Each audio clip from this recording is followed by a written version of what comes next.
The great hall Soldiers of of the the Caliph realm, the Palace time has shimmered come. under March with me to thousands of victory. floating light orbs. Each orb glowed Knights of the soft realm, blue the time and has green, come. Follow me like to stars victory. trapped in glass. The walls rose high, covered in living vines that pulsed slowly, as if the building itself was breathing. At the far end stood Queen Vera on her raised throne of black crystal and polished bone. She was tall, even for her kind. Her scales caught the light and changed color, deep indigo one moment, bright silver the next. Long spines curved back from her head like a crown. Her eyes, large and golden, looked over the crowd with calm power. Today was the day every Caliph queen faced once in her long life. She must choose a husband. Not for love, not yet. For strength, for heirs, for politics. Her advisors stood in a half-circle behind her. They were older, their scales duller, their voices low and careful. "The Dominion needs new blood," said Lord Kresh, his voice like dry leaves.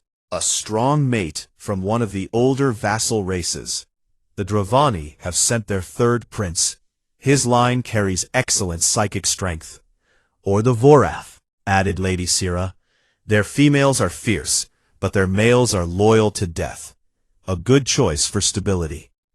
Vera listened without moving. She had heard these names many times. She knew the game. Every race under Caliph rule wanted to place one of their own beside the queen. It meant power.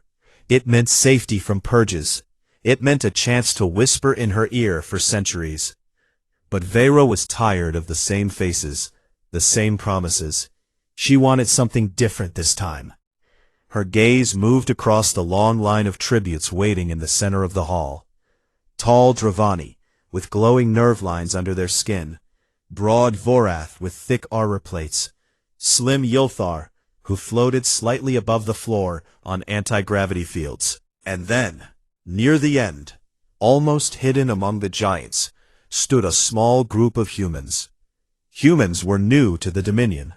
Only 5 years had passed since the short, bloody war that ended with Earth's surrender. The Caliph fleet had expected easy victory.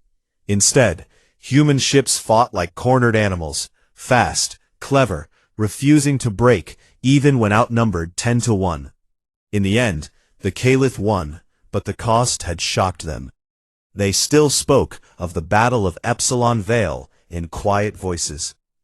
Now humans sent gifts of technology, rare metals, and these small diplomatic groups. They were polite. They bowed low. They never raised their voices. The Caliph court found them amusing, small, soft-skinned, no natural weapons, no psychic gifts, harmless. Vera's eyes stopped on one human in particular. He stood straight, hands folded behind his back. Average height for his kind, shorter than any Caliph guard. Dark hair cut short. Plain gray uniform with no medals or rank marks. His face was calm, almost bored. No fear in his eyes, no eagerness either. He simply waited. "Who is that one?" Vera asked quietly. Lord Kresh glanced at a data tablet. "Marcus Hale, listed as cultural liaison from Earth. No military record in open files. Age 38 standard years.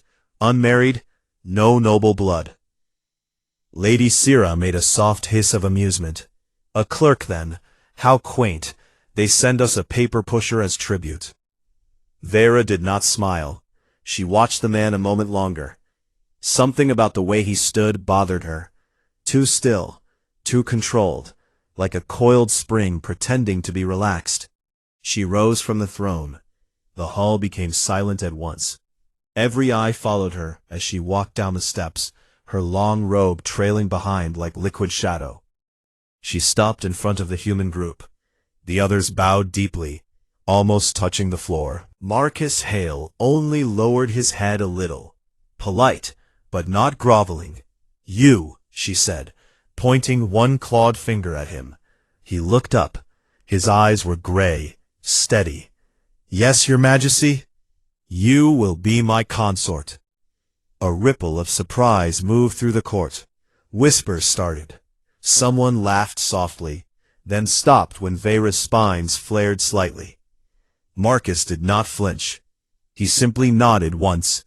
As you wish. Vera felt a strange mix of feelings. Amusement, curiosity, a tiny spark of annoyance that he accepted so easily, without flattery or protest. Most males, Caliph or otherwise, would have shown some emotion. Pride, fear, desire. This one gave nothing away. She turned back toward the throne. The choice is made. Prepare the bonding rite for 3 days from now. The court exploded into motion. Servants hurried. Advisors argued in low voices. The other tributes were led away, some looking angry, some relieved. Marcus stayed where he was, until a guard approached to escort him. He followed without a word. That night in her private chambers, Vera stood alone on the balcony. The capital cities spread below her.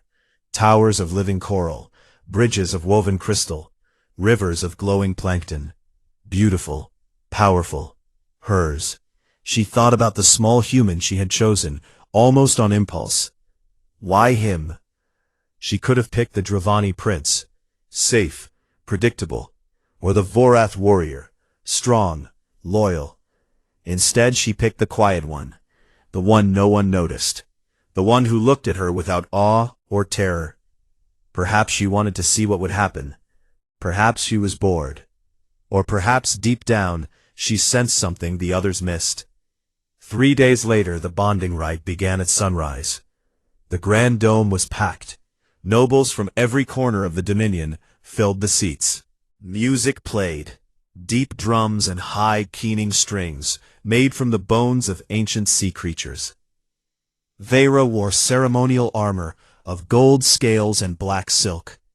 A crown of living thorns rested on her head. Tiny red flowers blooming and dying in seconds. Marcus stood at the center of the circle, dressed in simple white robes the servants had given him. They looked too big on his frame. He did not seem to mind. A high priestess stepped forward. She carried a small bowl of silver liquid, biomark fluid, drawn from Vera's own blood and mixed with rare enzymes. Once it touched skin, it would bind their life forces, not forever, but long enough to produce heirs, long enough to show the galaxy that the queen had chosen. The priestess spoke the ancient words. Vera extended her arm. A thin cut appeared on her wrist. One drop fell into the bowl. The liquid glowed brighter. Then it was Marcus's turn. The priestess made a small cut on his forearm. He did not blink. Blood welled up, red, bright, very human. The drops mixed. The liquid turned violet, then gold. A soft hum filled the dome. Vera felt it first, a warm thread connecting her mind to his. Not deep, not invasive, just enough to sense mood, health, basic emotion. She expected fear, or at least nervousness. She felt nothing like that. Only calm. Deep, steady calm, like an ocean with no waves. She looked at him sharply. He met her gaze. A tiny smile touched the corner of his mouth, gone in a second. The priestess raised the bowl. The bond is set. Queen Vera and consort Marcus Hale are one. Cheers rose, not as loud as they would have been for a more impressive match, but loud enough. Vera stepped closer. From below, he looked even smaller. She placed one hand on his shoulder. Gently, claws carefully folded away. You are mine now, she said, voice low so only he could hear. Marcus looked up at her. Yes, your majesty. No fear, no pride, just quiet acceptance. She felt that strange spark again, curiosity, maybe even interest. The ceremony ended. Feasts began, dancing, gifts, speeches. Marcus moved through it all like a shadow. He spoke when spoken to. He smiled when it was polite. He never complained. Late that night, when the palace finally grew quiet, Vera found him on a small balcony overlooking the gardens. He stood with hands in pockets, looking at the stars. She walked up beside him. You do not seem surprised by any of this. He shrugged lightly. I've seen big rooms and big crowds before. She tilted her head. You speak as if you are not impressed. I'm impressed, just not shocked. Vera studied him. The bond let her feel a little more now. Still calm, but underneath it, something hard, like stone under soft soil. Why did you not refuse? She asked. Would it have changed anything? She thought about that. No. Then why waste breath? She almost laughed. Almost. Instead she said, You will live in my wing of the palace. You will attend council when I wish. You will not leave without my permission. Understood. She waited for more. For questions. For complaints. Nothing. She turned to leave. At the doorway she stopped. Marcus Hale, she said. He looked back. Do not disappoint me. For the first time, something flickered in his eyes. Not anger. Amusement. I'll do my best, Your Majesty. Then he turned back to the stars. Vera walked away, her tail flicking once. She had chosen a human. A small, plain, quiet human. And for reasons she could not yet name, she felt more awake than she had in years. Months passed quickly in the palace. The huge building felt less strange to Marcus each day. He learned the paths through the glowing corridors. He learned the sounds, the soft hiss of air vents, the low hum of living walls, the sharp clicks of caliph claws on crystal floors. His rooms were next to Vera's private wing. They gave him a wide bed, soft lights that changed color with his mood, and a small desk with a screen linked to the palace library. He spent most nights there, reading. At first, the servants watched him closely. They expected him to act like other consorts, demanding food, fine clothes, attention. Marcus asked for little. Simple meals, plain shirts and pants like his old uniform. Time alone. Vera noticed. She called him to her council chamber one morning. The room was round, with a huge table made of polished black stone. Maps of stars floated above it in glowing blue lines. 12 high nobles sat around the table. Their scales shone with oils and jewels. They argued in sharp voices about border taxes and fleet repairs. Vera sat at the head. She wore a simple robe today, no heavy crown. Her golden eyes followed Marcus as he entered and took the small chair she had ordered placed beside her. Speak, she said to the room. The human will listen. The nobles glanced at him. Some smirked. One, a young lord named Terran with bright red scales, laughed softly. Does the pet have opinions now? Terran asked. Vera's tail moved once. The laugh stopped. Marcus sat still. He listened as they talked about pirate attacks on the outer trade lanes. Ships gone missing. Cargo stolen. Crews found dead in strange ways. Bodies twisted. Minds broken. Vera spoke. We send another patrol. 3 cruisers. Standard sweep. Lord Kresh shook his head. They hide in asteroid fields. Our sensors miss them. We lose more ships each time. The argument went on. Voices rose. Claws tapped the table. Marcus waited until there was a short silence. Then he spoke. Quiet. Calm. May I ask a question? All eyes turned to him. Vera nodded. How do the pirates know where your trade ships will be? He asked. Lord Kresh frowned. They guess. Or they bribe someone. Or they listen, Marcus said. Your comms use old encryption. Easy to crack if you know the pattern. Humans used to do the same, break enemy signals, then hit the weak spots. The room went quiet. Terran hissed. You think our systems are weak? I think they are old, Marcus said, and old things can be broken. Vera looked at him. You suggest we change the codes? Not just change, Marcus said. Make new ones. Random. Use human-style one-time pads. Hard to guess, harder to break. The nobles stared. Lord Kresh spoke slowly. And you know how to do this? I've seen it done, Marcus said. I can show your techs the basics. Vera thought for a moment. Then she said, do it. Take him to the comms hall. Let him work with the engineers.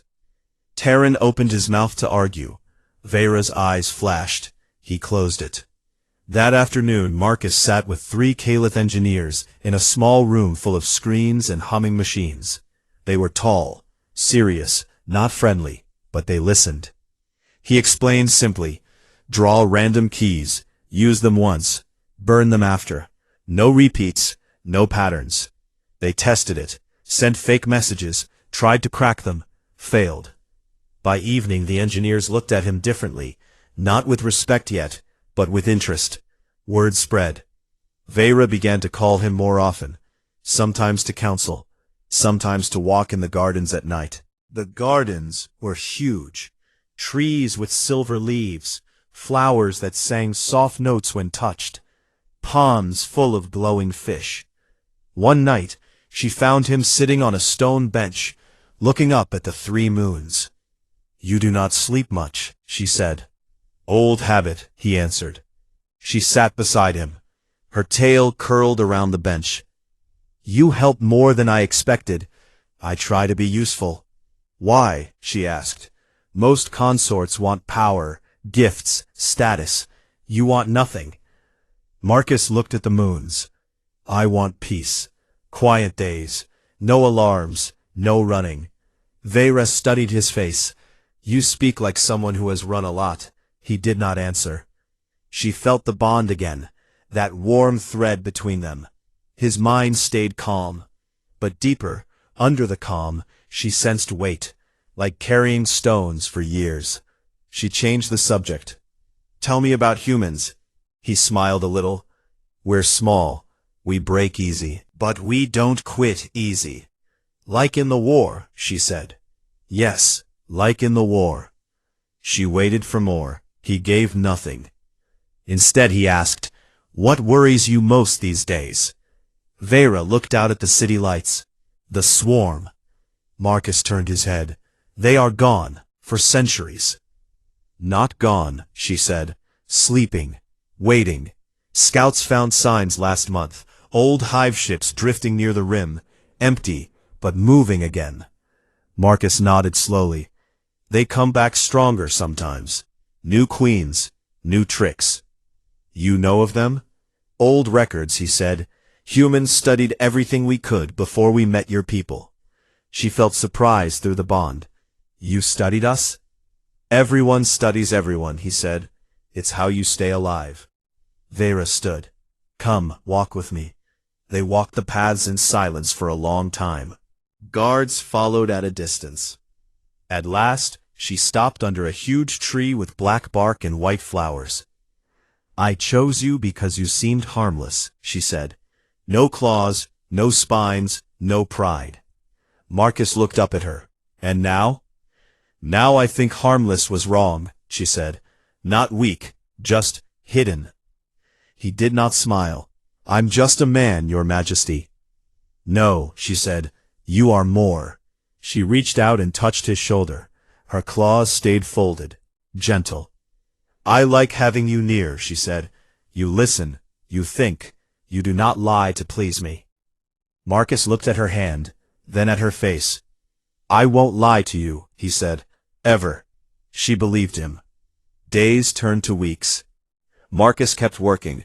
He fixed small problems, suggested better ways to store fuel, showed cooks how to make simple human stew, warm, thick, full of flavor the Caliph had never tasted.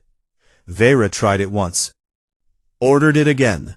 Courtiers still laughed behind his back, called him pet, called him toy. Vera stopped the worst of it with a single look. One evening, she invited him to her private dining room. No nobles, no guards, just them. A long table, candles made of glowing wax, food from both worlds, Caliph spiced meat, human bread, strange fruits that tasted like sweet fire. They ate in quiet. After, she said, Tell me something true. He thought, I miss rain.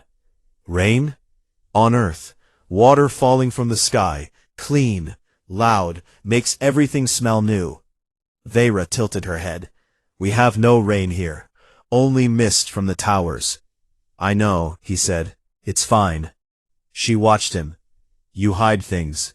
Everyone hides things, he answered. Not from me, she said. Not anymore. He met her eyes. Some things are better left hidden. She felt the bond tighten. A flash of something. Pain?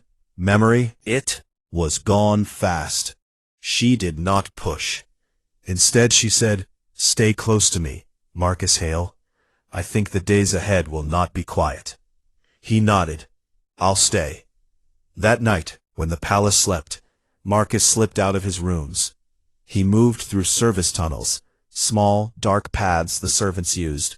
No cameras here, no guards. He carried a small light and a data chip. He found the archive door, old, locked with old codes. He worked for an hour, changed wires, typed fast. The door opened. Inside were shelves of crystal data blocks, records of every war, every battle, every ship. He started reading. Ship designs, weapon ranges, weak points in armor. He worked until dawn. Then he returned to his room, washed, dressed, went to breakfast as if nothing happened. Vera saw him later that day. He looked the same. Tired, maybe. She felt nothing strange in the bond. But deep inside, a small voice whispered, This human knows more than he says. And she began to wonder, just a little, what else he hid in that quiet head. The first sign came quietly. A single scout ship vanished near the edge of the Dominion. No distress call, no wreckage, just gone. Then another, and another. Reports trickled in. Empty colonies, silent mining stations, ships found drifting with crews missing, hulls covered in strange black resin. Vera called emergency council at once. The round chamber felt colder than usual. The floating star map above the table showed red dots spreading like blood across the outer sectors. Lord Kresh spoke first. It is the swarm, no doubt. The patterns match the old records, hive probes, neural spikes. They are waking. Lady Syrah's spines flattened in fear. We thought they were extinct. The last queen died 4 centuries ago. They breed fast, said another noble. New queens, new minds, they learn. Vera sat tall. Her claws rested on the arms of her chair. How many fleets do we have ready? 7 full battle groups, Kresh answered. Enough to hold the core worlds. The rim is weak. Terran leaned forward. Send everything. Crush them before they spread. Marcus sat beside Vera, silent as always. His hands rested in his lap. He listened. Vera turned to him. You have read about them. What do you think? All eyes moved to the human. Marcus spoke slowly. They don't fight like armies. They swarm, overwhelm, adapt. If you hit the main body, they split and grow new heads. You have to find the queen mind. Cut that, the rest dies. Kresh hissed. We know this. Our doctrine targets the central hive ships. But they hide them now, Marcus said. Deeper, better guarded. And they use signals, psychic waves, to control the drones. Disrupt the signal, the swarm falls apart. Terran laughed. Disrupt psychic waves? With what? Human noise? Marcus looked at him. With focus jamming, narrow band. Hit the frequency they use. It blinds them, confuses them. Makes them turn on each other. The room stayed quiet. Vera asked, Can we do this? Your ships have broad-spectrum jammers, Marcus said. Tune them tight. Use old human tech specs for swarm frequencies. I can give the numbers. Kresh stared. You have swarm frequencies? Old scans, Marcus said. From before your people met them, humans collected everything. Vera nodded once. Give them to the engineers. Test it. Marcus worked through the night again, this time not in secret. In the main comms hall, Caliph techs crowded around him. Screens glowed. Numbers flew. He pointed. Here, this band. They used it 400 years ago. They probably still use it, or something close. They built a prototype jammer, small, mounted on a scout drone. They sent it out, found a small swarm probe cluster, activated the jammer. The probes froze, then attacked each other. Acid blood sprayed in vacuum. The test drone returned with clear footage. The council watched in silence. Vera spoke. It works. Terran still looked angry. One test, not proof, Vera said.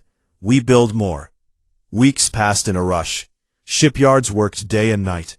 Engineers added the new jammers to cruisers and fighters. Marcus helped design strike patterns, small fast groups that hit the edges, jammed signals, then ran before the main swarm could respond. Vera watched him more closely now. He never asked for credit, never pushed himself forward. When nobles thanked him, he said, it was teamwork. But she saw the change in the room. Eyes that once mocked him now listened when he spoke. One night she found him in the gardens again. He sat under the silver tree. A small datapad glowed in his hands. You should rest, she said. I will, he answered. Soon. She sat beside him. Why do you help so much? He looked at the moons. Because if the swarm wins, no one gets quiet days. She felt the bond. Steady calm. But underneath, something sharper now. Readiness. She said, you talk like a soldier. I was, he said simply. She waited. He did not add more. Instead he asked, when do we send the first real strike? Tomorrow, she said. A small force. One cruiser group, led by Captain Zeth. Your tactics. Marcus nodded. Good choice. Zeth listens. Vera studied him. You know our captains now. I pay attention, he said. The strike launched at dawn. Reports came back fast. The swarm tendril, 3 hive ships and thousands of drones, met the Caliph group near a dead star.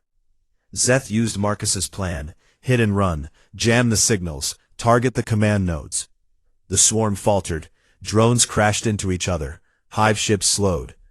Railguns tore through chitin. Missiles found weak joints. One hive ship died, then another. The third tried to run. Zeth chased, finished it. No Caliph losses. The court cheered when the news arrived. Vera stood in the throne room. Nobles clapped. Servants brought wine. She looked for Marcus. He stood near the back wall, arms folded, face calm. She walked to him through the crowd. You did this, she said quietly. The crews did it, he answered. She reached out, touched his arm. No, you gave them the key. He met her eyes. Use it well. That night she invited him to her chambers. Not the dining room, her private suite. High windows, soft lights, a wide bed covered in black silk. She poured 2 glasses of spiced wine. They sat on a low couch. She said, I chose you because you looked safe. I know. Now I see you are not safe at all. He smiled a little. I'm safe for you. She felt warmth through the bond. Not just calm now. Loyalty. Deep. Quiet. She asked, what else do you hide? Enough, he said. Tell me one thing. He thought, I hate losing. She laughed softly, the first real laugh he had heard from her. I hate it too, she said. They talked until late. About stars, about old wars, about what came next. She told him more about the swarm. How they had almost destroyed her people once. How queens were born from sacrifice. Thousands of drones merged into one mind. He listened, asked sharp questions. When the candles burned low, she stood. Stay, she said. He looked up. Not like that, she added quickly. Just stay near. He nodded. He slept on the couch. She watched him from her bed for a long time. Small, soft-skinned, no scales. No claws. And yet, the swarm kept coming. More tendrils. Bigger. Vera sent more groups, all using Marcus's ideas. Each time, they won. Losses stayed low. The Dominion breathed easier. But whispers started. How does the human know so much? Why does he never boast? What was he before he came here? Vera heard the whispers.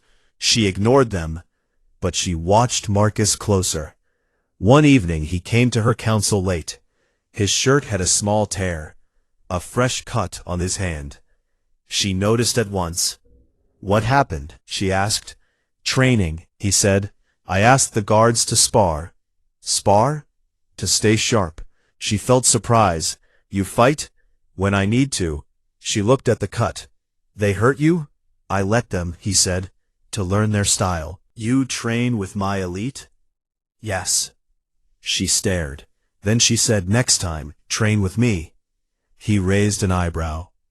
I want to see, she said. The next day they met in a private training hall. No guards, no nobles, just them. Vera wore light armor, claws out, spines raised. Marcus wore simple pants and shirt, no weapons. She attacked first, fast, strong. He moved. Not fast like her, but exact. Perfect timing. He dodged, slipped under her arm, tapped her side lightly. She spun, lashed with tail. He rolled, came up behind her, tapped her shoulder. She growled, pleased. They went on for an hour. She was stronger, faster. He was smarter, never wasted movement. At the end, both breathed hard. She looked at him, sweaty, smiling a little.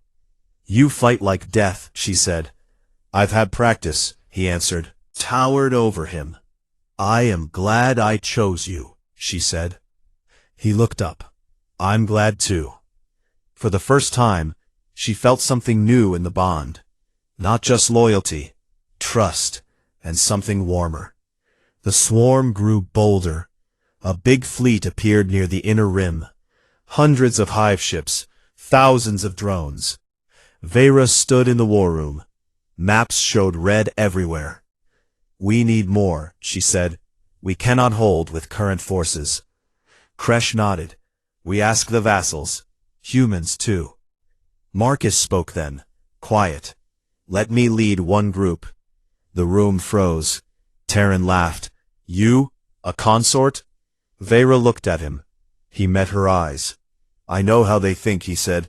I can show the captains in person. She thought. Then she said, you will lead. Small force. Experimental. If it works, we do more. Marcus nodded. That night she found him packing light gear. She stood in the doorway. Be careful, she said. He looked at her. I will. She stepped close, put a hand on his chest. Come back, she said. He covered her hand with his. I will.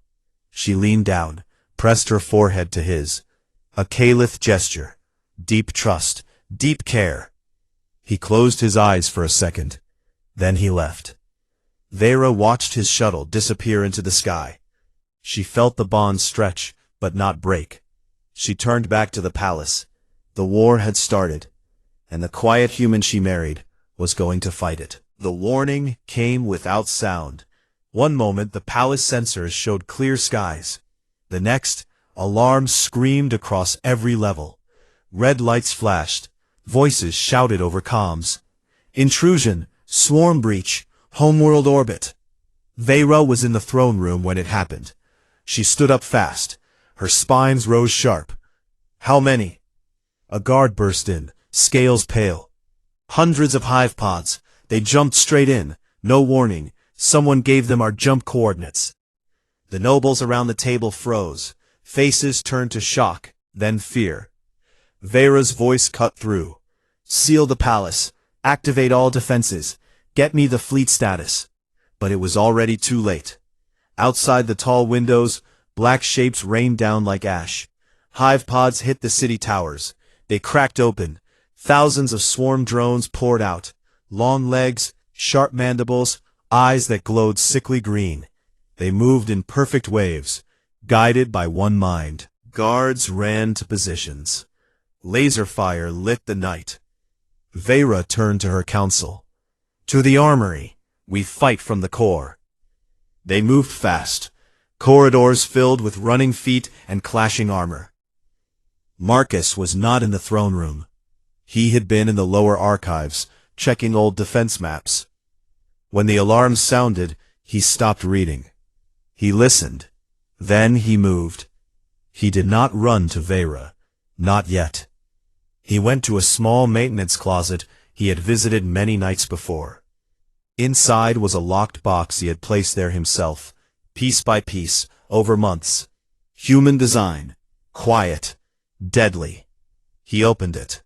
Inside, a compact rifle with smart rounds, a combat knife, 3 small grenades, a personal shield belt, and a headset comm unit tuned to human frequencies. He dressed quickly. Black pants, dark shirt, the rifle slung across his back, knife on his thigh, grenades clipped to his belt. He looked like any palace worker now. Unimportant. Then he started moving. The swarm had already entered the palace. Drones scuttled through halls. They tore guards apart with acid spit and razor limbs. Screams echoed. Marcus met the first group in a side corridor. 3 drones. Big. Fast. He did not shout. He did not hesitate. He raised the rifle. 3 shots. 3 head hits. Kitten cracked. Bodies dropped. He stepped over them and kept going. Up 1 level. Past burning tapestries. Past dead guards. He found a group of Kalic soldiers pinned in a doorway. Drones pressed them back. Marcus threw 1 grenade. It rolled under the swarm. Bright flash, concussion wave. Drones flew apart. The soldiers stared at him. He did not stop. Move. To the queen. They followed. Vera reached the throne dais. She wore full battle armor now, gold plates, black spikes. In her hands, a long energy whip that crackled blue. She fought like a storm. Her whip lashed out, cut drones in half. Her claws ripped through armor. Her psychic scream shattered minds. But more came. Always more. A huge swarm warrior, twice her size, crashed through the wall. It had extra limbs, glowing sacs of venom. It charged her. Vera met it head-on. Whip met claw. Sparks flew. She held. But the thing was strong. It pushed her back step by step. Behind her, nobles fell. Guards died. Then a small figure appeared at the side entrance. Marcus. He saw her, saw the monster. He raised his rifle, aimed, fired. The round hit the warrior's neck joint. Smart explosive. It blew inward. The creature screamed, staggered. Vera used the moment. Her whip wrapped its head. She pulled hard. The head came off. Green blood sprayed. Saw Marcus. For a second their eyes met through the chaos. The bond flared hot. Relief, surprise, something deeper. Then more drones rushed in. Marcus moved like he had done this 1,000 times. He slid behind a pillar, fired controlled bursts, dropped 5 drones. He rolled to new cover, threw another grenade, cleared a path. He reached her side. Vera breathed hard. You fight. Yes, he said. She looked at the rifle, the blood on his hands, the calm in his eyes. Who are you? She asked. Later, he said. We need to move. They fought back to back. Her whip cracked. His rifle spoke in short, precise bursts. Drones died around them. But the palace was falling. A voice came over comms. Lord Kresh, wounded. The swarm Queen Lord is here, in the central hall. It directs everything. Vera snarled. Then we end it. Marcus nodded. I know a way. Under the floor. She looked at him. How? I studied the plans, he said. They ran. Through smoke, through bodies, past fires. Marcus led. He moved sure. No wrong turns. They reached a hidden hatch in the floor of a storage room. He opened it. Dropped down. Vera followed. The tunnels were dark, tight, full of pipes and cables. They crawled fast. Above them, the palace shook. Explosions, screams. They came up in a side passage near the central hall. The Queen Lord waited there, huge, towering, 10 meters tall, body covered in black armor plates. Hundreds of eyes, a crowd of spines dripping venom. Psychic waves rolled off it like heat. It sensed them at once. Drones turned. Vera stepped forward. This ends. The Queen Lord laughed, a wet grinding sound. Your kind falls again. Marcus pulled 2 grenades. Not today. He threw them high. They stuck to the ceiling above the Queen Lord. He detonated them. Rock and metal collapsed. Half the hall came down. Dust and debris buried the monster. But not enough. It rose again, injured, angry. It charged Vera. She met it, whip against claw, strength against strength. Marcus circled, fired at weak points, joints, eyes. Each shot hurt it. It roared, lashed at him. He dodged, rolled, came up firing. A claw grazed his side. Blood flowed. He ignored it. Vera screamed, a psychic blast. The Queen Lord staggered. Marcus saw the opening. Jumped onto its back. Climbed fast. Found the neural node, glowing soft spot at the base of the skull. He drove the combat knife in deep. Twisted. The Queen Lord froze. Then shook. Then fell. Huge body crashed down. Silence followed. The drones outside stopped, confused, lost. They turned on each other. The swarm broke. Vera stood over the dead Queen Lord, breathing hard. Marcus slid down, landed on his feet. Blood ran from his side. His shirt was torn.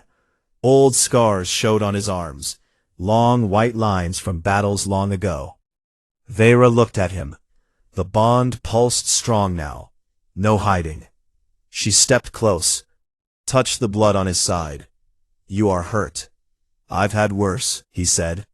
She looked at the scars, at the knife still in his hand, at the rifle on his back. You are no liaison, she said. No, he answered.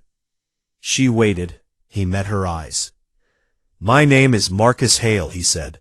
Call sign Reaper 9, Sol Strike Regiment. I held Epsilon Eridani for 47 days. My unit killed more of your people than any other before the armistice. Vera stared. The one who almost broke her empire. The one she married as a joke. The one who just saved it. She reached out, put a hand on his shoulder. Why? She asked. Why stay quiet? Why let me think you were nothing? Marcus looked at the ruined hall, at the dead Queen Lord, at the smoke. Because I was tired, he said. Tired of war. Tired of being the blade. I wanted quiet. A life, not a title. He looked at her. Then I met you, and I found something worth protecting. Vera felt the bond clear now. No walls. Loyalty, care, love. Her head lowered until her forehead touched his. A Caliph queen never knelt. But she did. Thank you, she whispered. Marcus put a hand on her cheek. Gentle. We're not done yet, he said. The swarm is broken here, but others may come. She rose, pulled him close. Then we faced them together. Outside, the fighting slowed. Caliph forces pushed back. Drones died without direction. The palace stood damaged but alive. Marcus leaned on her a little. The wound hurt. Vera supported him. They walked out of the ruins side by side. The nobles who survived stared. They saw the small human covered in blood. They saw the queen beside him, not as ruler and consort, as equals, as partners. The whispers started again, but different now. Not mockery, awe. The quiet man had shown his teeth. Smoke still rose from the broken palace. Dawn light came through cracked walls and turned the dust gold. Bodies lay everywhere. Swarm drones twisted in death. Caliph guards silent forever. The air smelled of burned metal, acid blood, and wet stone. Vera stood in the center of the ruined throne hall. Her armor was cracked. Green stains marked her scales. Her whip hung loose at her side. She looked smaller somehow, tired in a way no queen should show. Marcus leaned against a fallen pillar nearby. His side was bandaged roughly with torn cloth. Blood soaked through. He breathed slow and even. The rifle rested across his knees. His face stayed calm, but pain showed in the tight lines around his eyes. They had not spoken much since the Queen Lord fell. Words felt heavy after so much death. Now the fighting stopped. The swarm was broken here. Drones scattered or died without a mind to guide them. Kalith's ships chased the last pods out of orbit. But the cost was high. Vera walked to him. Her steps were slow. Claws clicked softly on broken floor. She stopped in front of him, looked down. He looked up. The bond between them hummed strong. No walls left. She felt everything, his pain, his exhaustion, his quiet relief. He felt her shock, her gratitude, her fear of what came next. She spoke first, voice low. "You killed their Queen Lord." "Yes. You saved me, saved the palace, saved the Dominion." He shrugged one shoulder. "I did what needed doing." Vera knelt. One knee touched the ground, then the other. Her head lowered until her forehead almost brushed his. A queen does not kneel. Not to anyone. Marcus reached out, put a hand on her scaled cheek. Gentle. "Don't," he said. "Get up." She stayed down. "Why did you never tell me?" she asked. "Who you were, what you did." At the stars showing through the roof. "I came here to stop being that man," he said. "The war ended. The armistice was signed. I asked for a quiet posting. No rank, no medals. Just away. I thought maybe I could forget Epsilon Eridani. Forget the 47 days. Forget how many I killed, yours and mine." Vera lifted her head a little. Golden eyes searched his face. "You were Reaper 9. "Yes." "The one who held the line when everyone said it was impossible." "Yes." "The one who made my generals beg for peace instead of pushing for total war." He gave a small, tired smile. "We were both stubborn." She rose slowly, towered over him again. But the way she looked at him was different. Not as ruler to subject, not as queen to consort, as equal to equal. "Why stay silent?" she asked again. "Even after we bonded, even after I trusted you." "Because you needed a husband," he said.